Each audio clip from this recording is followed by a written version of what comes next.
The courtroom smelled of old wood and older grudges, a place where justice was promised but often bartered.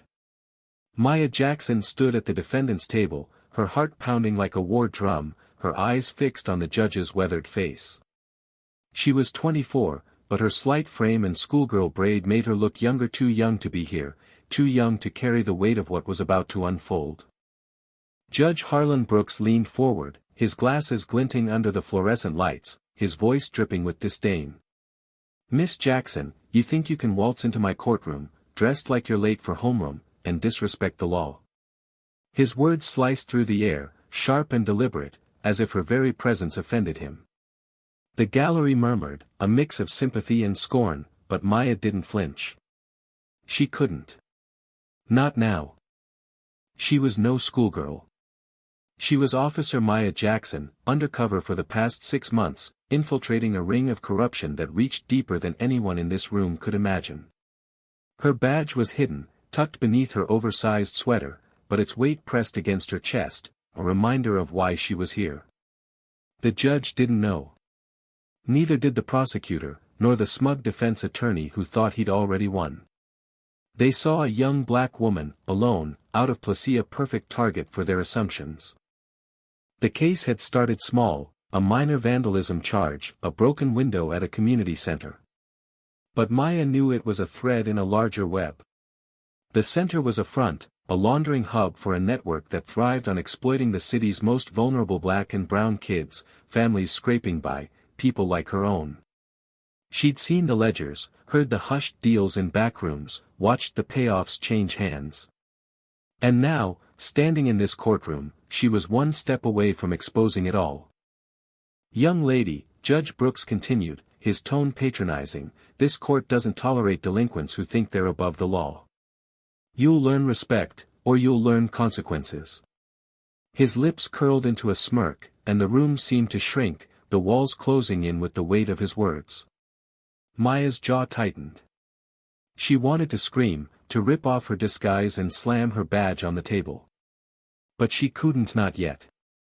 The sting wasn't complete. One wrong move, and the whole operation would collapse. The prosecutor, a wiry man named Clarkson, chimed in, his voice oily with confidence.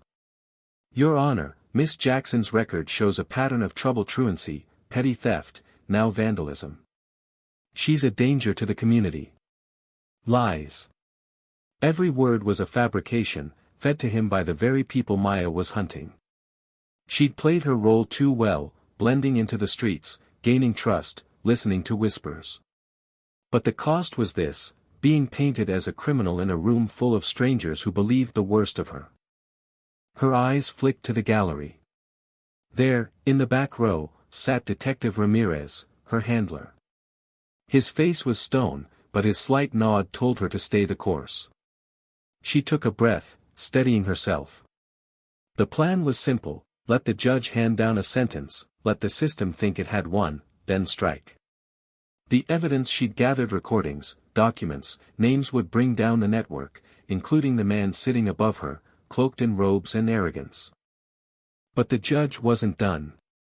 "I've seen your kind before," he said, his voice low, venomous.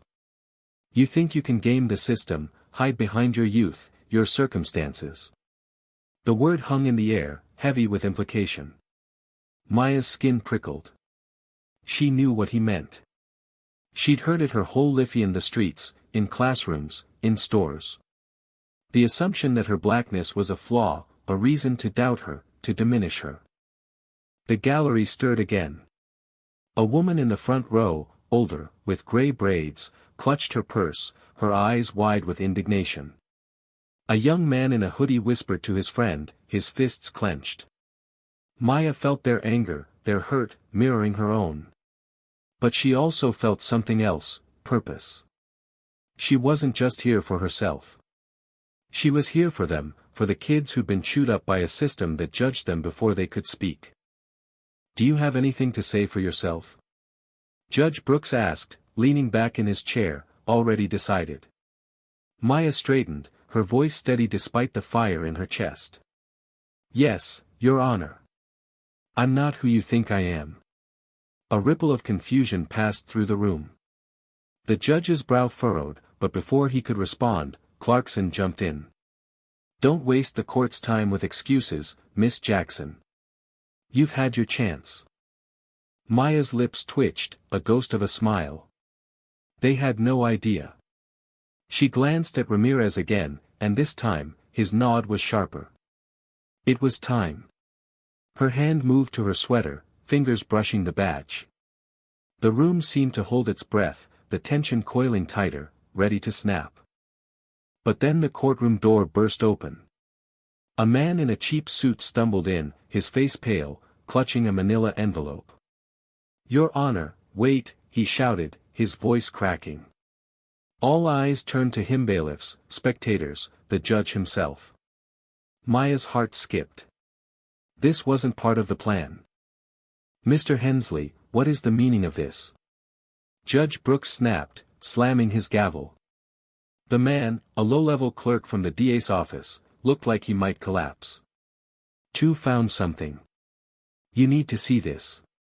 He thrust the envelope forward, his hands shaking. Maya's mind raced. Was this a trap? A setup by the network to discredit her? She scanned the room, searching for threats, her training kicking in. The judge snatched the envelope, tearing it open with a scowl. His eyes scanned the contents, and for the first time, his composure cracked. His face paled, his fingers tightening on the paper. "What is this nonsense?" he growled, but his voice wavered. Maya caught a glimpse of the document's photos, bank records, names. Her stomach dropped. This was her evidence, the files she'd hidden with Ramirez. How had they gotten here? "Your Honor," Hensley stammered, "these show payments, bribes, linked to the community center case. And then you're named in them." The gallery erupted, gasps and whispers swelling into a roar. Judge Brooks slammed his gavel again, his face red. "Order. This is preposterous. Who authorized this?" Maya's pulse thundered. This wasn't how it was supposed to go. The plan was to let the sentence pass, then release the evidence through proper channels. But someone had jumped the gun, and now the courtroom was a powder keg. She locked eyes with Ramirez, who looked as stunned as she felt. His hand was resized image. On his phone, typing furiously, likely alerting the team. Maya's mind raced, recalculating. The evidence was out, but the room was a live wire, and she was still undercover, her identity unexposed. She had to play this carefully, or everything 6 months of work, the lives at stake would unravel. Judge Brooks stood, his chair scraping against the floor, his voice booming. "This is an outrage. These documents are fabricated, a desperate attempt to derail justice." His eyes darted to Maya, narrowing with suspicion. "You," he hissed, pointing a trembling finger. "You're behind this, aren't you? Some kind of stunt to save yourself?" The accusation stung, but Maya held her ground, her expression calm, almost serene. She knew the truth was her shield, even if it was still hidden. The gallery was chaos now, voices rising in a cacophony of anger and disbelief. The woman with gray braids stood, shouting, "You can't silence her. We see you." The young man in the hoodie was on his feet too, his voice raw. "This is what they do. They protect their own." Bailiffs moved to quiet the crowd, but the energy was unstoppable, a tide of frustration spilling over. Maya felt it in her bones, the weight of years, of communities ignored, of voices dismissed. She wanted to join them, to shout, but her role demanded silence, at least for now. Clarkson, the prosecutor, scrambled to regain control, his face flushed. "Your Honor, I move to dismiss this interruption and proceed with sentencing. This clerk has no standing here." But his voice lacked conviction, and Maya caught the flicker of fear in his eyes. He knew something was wrong. He'd been too cozy with the network, too quick to push her case through. She wondered how deep he was in. Hensley, the clerk, stood frozen, clutching the table for support. "I'm sorry, Your Honor, but I couldn't stay quiet. I found these in the DA's files, buried. They're real. His voice cracked, but there was steel in it, a man who'd crossed a line he couldn't uncross. Maya's respect for him grew. He wasn't part of the plan, but he'd just become a player. Judge Brooks slammed his gavel again, his face a mask of fury. Enough. Bailiff, remove this man. But before the bailiff could move, Ramirez stood, his badge now visible, pinned to his jacket. The room froze. Your Honor, he said, his voice steady, commanding, I'm Detective Miguel Ramirez, and I can verify those documents. They're part of an ongoing investigation into corruption tied to this court. The gallery gasped, a collective intake of breath. Maya's heart leapt. This was the moment they'd been building toward. Brooks' eyes widened, his composure crumbling. You dare accuse this court? I'll have your badge for this. But Ramirez didn't flinch. He stepped forward, holding up a USB drive. This contains recordings, bank records, and witness statements. Miss Jackson isn't a defendant. She's an undercover officer, and she's been gathering evidence against a network you're implicated in. The words landed like a grenade, and the room exploded again, shouts echoing off the walls.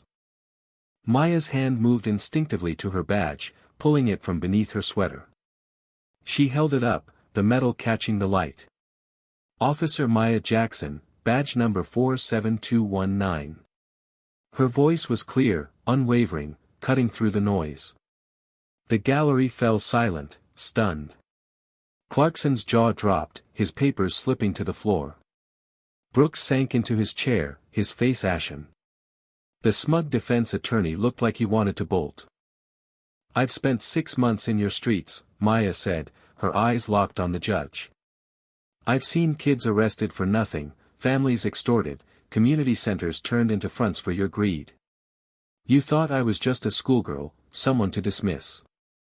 But I'm the one who's been watching you. Her words were fire, each one deliberate, fueled by every slight, every assumption, every injustice she'd endured to get here. The woman with gray braids was crying now, her hands clasped. The young man in the hoodie pumped his fist, his face alight with pride. Maya felt their strength, their belief, pushing her forward. She turned to the gallery, addressing them as much as the judge. This isn't just about me. It's about every person you've judged before knowing them, every life you've written off because of how they look or where they're from. Brooks tried to rally, his voice weak. This is a setup. I've served this court for 30 years. But the evidence was damning, and the room knew it. Ramirez stepped closer, handing the USB to the bailiff. These files name you, Judge Brooks, along with others in the network. Payments to dismiss cases, to target certain communities, to keep the system rigged. It's over. The bailiffs hesitated, unsure who to obey. The gallery was a sea of faces, angry, hopeful, grieving. Maya saw her own story in them, the girl who grew up in a neighborhood where trust was scarce, where police were feared, where justice was a word that rarely applied. She'd joined the force to change that, to be the shield she'd never had. And now, standing here, she felt the weight of that choice. Clarkson found his voice, stammering. This is highly irregular. We need a recess to verify, but Ramirez cut him off. You'll have plenty of time to verify when Internal Affairs takes over. They're already on their way. The prosecutor's face fell, and Maya knew he was done. The network was unraveling, thread by thread. Judge Brooks tried one last stand, his voice hoarse. You think you can destroy me? A girl like you? The words were a final jab, laced with the same prejudice that had fueled this case. Maya stepped forward, her badge still in hand. I'm not destroying you, Your Honor. The truth is. And it's bigger than both of us. The courtroom doors opened again, and this time, it was Internal Affairs. 3 officers in suits, their faces grim, moved toward the bench. The lead officer, a woman with sharp eyes, nodded to Maya. Officer Jackson, good work. We'll take it from here. Brooks was escorted out, his protests fading into the noise of the crowd. Clarkson slumped in his chair, defeated. The gallery erupted in cheers, tears, and shouts, a release of years of pent-up pain. Maya exhaled, her shoulders sagging. Ramirez approached, clapping a hand on her shoulder. You did it, kid. You held it together. She managed a smile, but her eyes were on the gallery, on the people who'd seen her, really seen her, for the first time. The woman with gray braids approached, her voice trembling. Thank you, baby. You gave us hope. Maya nodded, her throat tight. It's not over yet, she said softly. But it's a start. The days that followed were a whirlwind. The evidence led to arrests Brooks, Clarkson, and half a dozen others in the network. The community center was shut down, its funds redirected to real programs for kids. Maya's name hit the news, her face plastered across headlines, Undercover hero exposes corruption. She hated the attention, but she used it, speaking at community forums, urging people to demand change, to hold the system accountable. She visited her old neighborhood, walking the streets she'd once patrolled in disguise. Kids ran up, calling her name, their eyes bright with pride. She saw her younger self in them, and it fueled her. The work wasn't done. Prejudice ran deep, and systems didn't change overnight. But she'd cracked the foundation, and that was enough for now. In the quiet moments, Maya thought about the courtroom, about Brooks' words, about the assumptions that had almost buried her. She thought about the woman with gray braids, the young man in the hoodie, the clerk who'd risked everything. Justice wasn't a gavel or a robe, it was people, standing up, speaking out, refusing to be invisible. What do you think? Where does justice begin, and how do we confront the biases that divide us? Share your thoughts, because this story isn't just Maya's, it's ours.